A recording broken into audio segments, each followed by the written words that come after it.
Good morning बच्चों, कैसे हैं आप लोग। तो आज हम हमारा जो थर्ड चैप्टर है बुक के थ्रू, और जो फर्स्ट चैप्टर है हमारा सिविक्स का डेमोक्रेसी, और ओवरऑल 21st चैप्टर है डेमोक्रेसी, उसे पढ़ेंगे। तो डेमोक्रेसी जो है उसे हम लोकतंत्र भी कहते हैं। आज दिनों आपने न्यूज़ में सुना होगा ये। और जो इंडिया है वो विश्व की सबसे बड़ी डेमोक्रेसी है।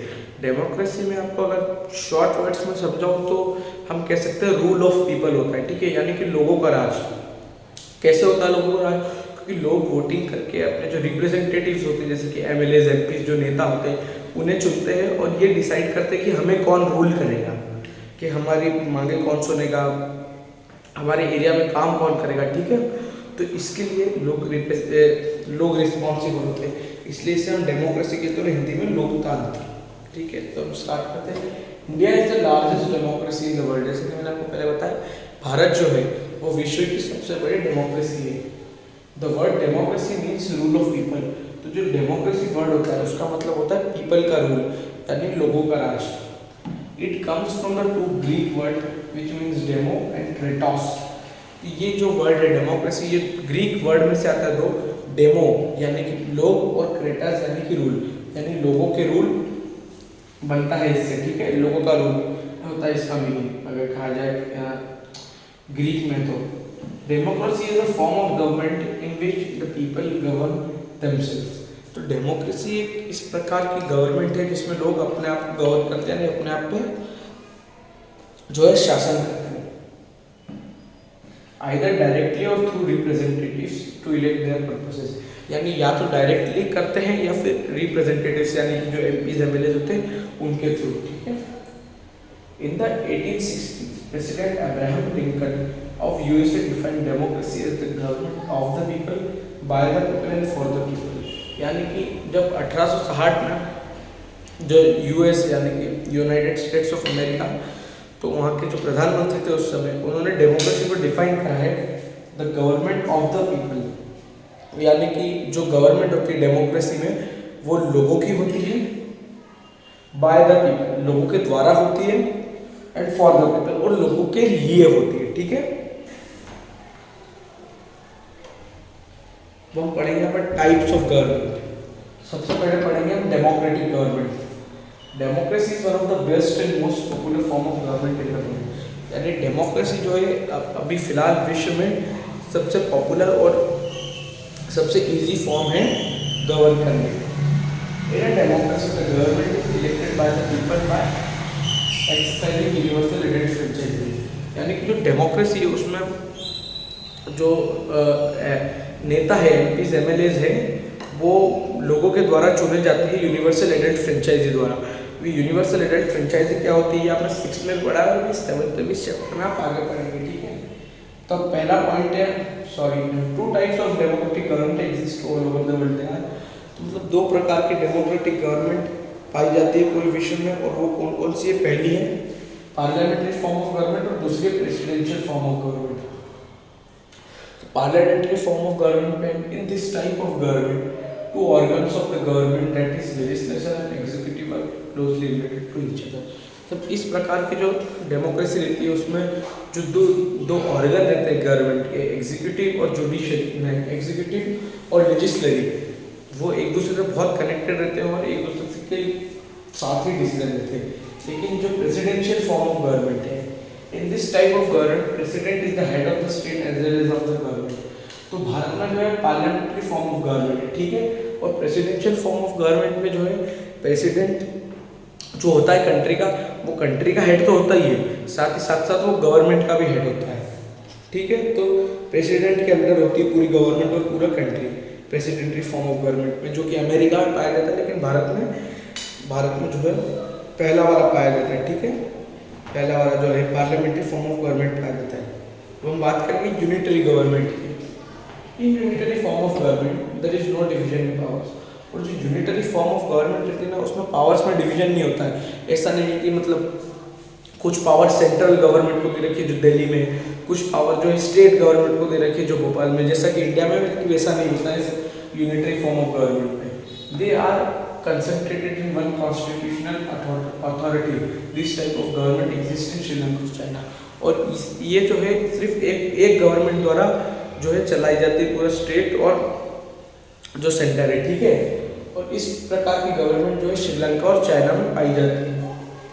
Federal government, in a federal form of government the powers are divided between the states and centre. और जो फेडरल गवर्नमेंट होती है उसमें जो पावर्स है वो स्टेट और सेंट्रल गवर्नमेंट और स्टेट गवर्नमेंट के बीच में डिवाइडेड होती है, ठीक है। The issues of national importance are dealt by the centre. और जो नेशनल इंपॉर्टेंस के इशू है जैसे कि देश की सुरक्षा और ओलंपिक्स गेम्स है, जैसे इस प्रकार के जो भी चल रहे हैं वो सेंटर यानी कि जो सेंट्रल गवर्नमेंट है, जो मेन गवर्नमेंट सबसे बड़ी गवर्नमेंट ऊपर उस वो हैंडल करती है। By the other issues are dealt by states. और उसके बाद जो दूसरे इश्यूज बनते हैं जैसे कि स्कूल है, पुलिस है, ये सब जो है स्टेट द्वारा हैंडल की जाती है। और इसका एग्जांपल जो है इंडिया है, ठीक है। अब हम नेक्स्ट पढ़ेंगे डिक्टेटोरियल गवर्नमेंट, ठीक है। This type of government is totally opposite to the democratic government. और इस प्रकार ये प्रकार की जो गवर्नमेंट होते हैं डिक्टेटोरियल फॉर्म ऑफ गवर्नमेंट, ये जो है डेमोक्रेटिक फॉर्म ऑफ गवर्नमेंट से पूरी तरह अलग होती है। इसका power is controlled by individual और ग्रुप इंडिविजुअल।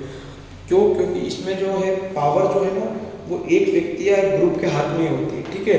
लेकिन डेमोक्रेसी में नहीं होता है, डेमोक्रेसी में पावर जो है लोगों के हाथ में रहती है।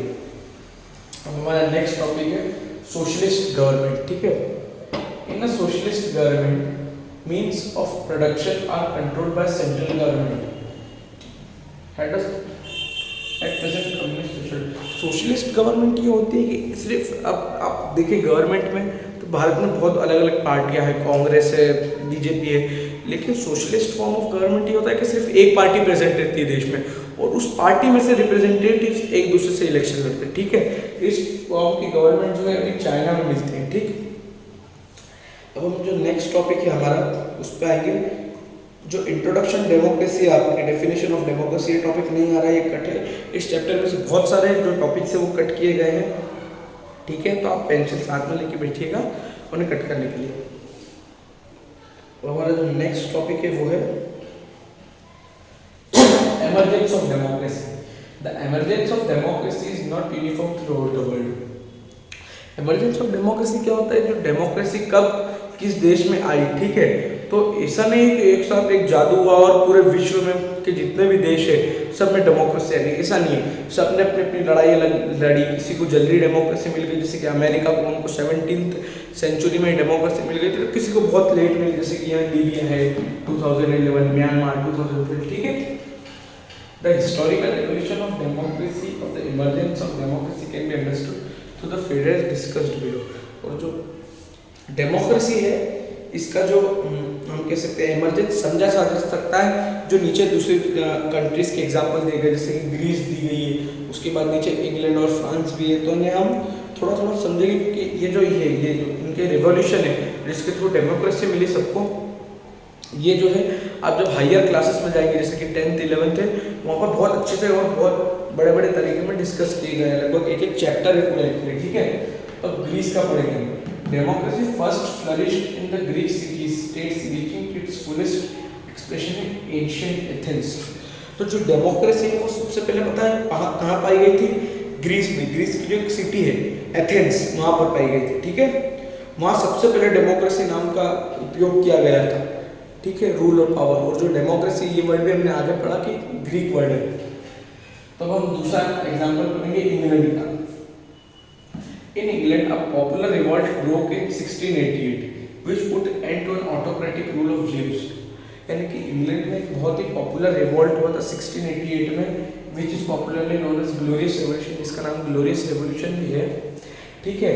उस रेवोल्यूशन के तहत जो वहाँ का राजा था या जो वहाँ का रूलर था उसको वहाँ की गद्दी से हटा दिया गया, जिसका नाम था जेम्स सेकंड। कॉन्स्टिट्यूशनल मोनार्ची का सेटअप। अब कॉन्स्टिट्यूशनल मोनार्ची क्या होती है ये तो आपको बता दूँ। हमें सबसे पहले आप समझे मोनार्ची क्या होता है। मोनार्ची होता है राजा रानी इन सब का रूल, ठीक है। और कॉन्स्टिट्यूशनल मोनार्ची होता है कि वो जो राजा और रानी रहती है वो कॉन्स्टिट्यूशन के अंदर काम करते हैं, यानी कि पूरी उनकी जो पूरी सत्ता नहीं रहती है कि जब चाहे जो कर ले। उन्हें भी जो वहाँ की जो असेंबली कुछ ग्रुप ऑफ पीपल की रहती है उनसे डिस्कस करनी पड़ती है पहले कि क्या हम ये काम कर सकते हैं, अगर हाँ तो फिर वो एक्शन लिया जाता है, ठीक है। उसके बाद अमेरिका का एग्जाम्पल दे रहे हैं। इन 1776 13 colonies of America revolted against British rule.